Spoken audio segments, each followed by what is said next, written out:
Plus ನಾಮನಿರ್ದೇಶಿಸಿದೊಬ್ಬರು ಮತ್ತು ಇನ್ನೂ ಇಬ್ಬರು ಸರ್ಕಾರದಿಂದ ನೇಮಕ ಆಗುವಂಥವ್ರು 19 ಓಟ್ ಇದ್ದಾವೆ. ಅವು ಎರಡು ಆದಪ್ಪ ಅಂದ್ರೆ ಮತ್ತು 11 ಓಟ್ ಅದು 11 ಕಾಂಗ್ರೆಸ್ಸಿನ ಓಟ್ ಆಗೋದ್ರಿಂದಾಗೆ ಕಾಂಗ್ರೆಸ್ಸಿನ ಅಧ್ಯಕ್ಷರಾದ್ರೆ ಸಹಜವಾಗಿ ಇಲ್ಲೇ ಹೇಳ್ತಂತೆ ಅದ ಮಾತಂತೆ ನಡೀತದೆ ಜಾರಕಿಹೊಳಿ ಅವ್ರದ್ದು. ಆದರೆ ಅವ್ರು ಅಂದ್ಕೊಂಡಂಗೆ ಅಲ್ಲಿ ಆಗಲಿಲ್ಲ ಅನ್ನುವಂಥ ಒಂದು ಅಸಮಾಧಾನ ಯಾವುದೋ ಮೂಲೆಯಲ್ಲಿ ಉಳಿತದೆ. ಮತ್ತು ಅದಕ್ಕಾಗಿ ಇವತ್ತು ಕಲ್ತಿಯವರಾಗಿರ್ಬೋದು, ಸೌದಿಯವರಾಗಿರ್ಬೋದು ಜೋರ್ದಾರ್ ಪ್ರಯತ್ನ ನಡೆಸಿದ್ದಾರೆ. ಮತ್ತು ಅಲ್ಲಿ ಒಂದು ಅಂಡರ್ ಕರೆಂಟ್ ಅದು ಹೊಂದಾಣಿಕೆನೂ ಅದ, ಏನೇನು ಆಗ್ಬೋದು ಅಂತೇಳಿ. ಮತ್ತು ಗುಟ್ಟು ಯಾರು ಬಿಟ್ಟು ಕೊಡ್ತಾರೆ ಲಾಸ್ಟ್ ಮೂಮೆಂಟ್ ತನಕ.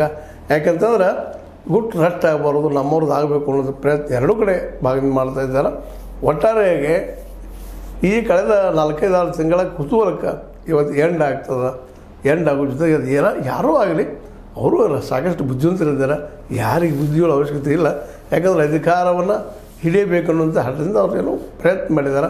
ಒಂದು ಹಂತದವರೆಗೆ ಯಶಸ್ವಿಯಾಗಿದ್ದಾರೆ.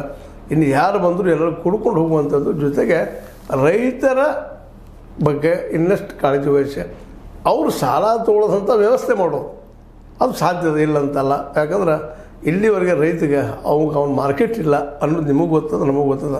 ಆ ಮಾರ್ಕೆಟ್ ಮಾಡಿಕೊಡುವಲ್ಲೇ ಕಳಕಳಿಯಿಂದ ಈ ಎಲ್ಲ ನಿರ್ದೇಶಕರು ಜೊತೆ ಅಧ್ಯಕ್ಷರು ಮತ್ತು ಉಪಾಧ್ಯಕ್ಷರು ಒಂದು ಹೊಸ ಯೋಜನೆಗಳನ್ನ ಏನಾದರೂ ಹಾಕಿ ಅವರಿಗೆಲ್ಲ ಪ್ರತಿಯೊಂದು ಹಳ್ಳಿನ ಮಾರುಕಟ್ಟೆ ಅನ್ನೋ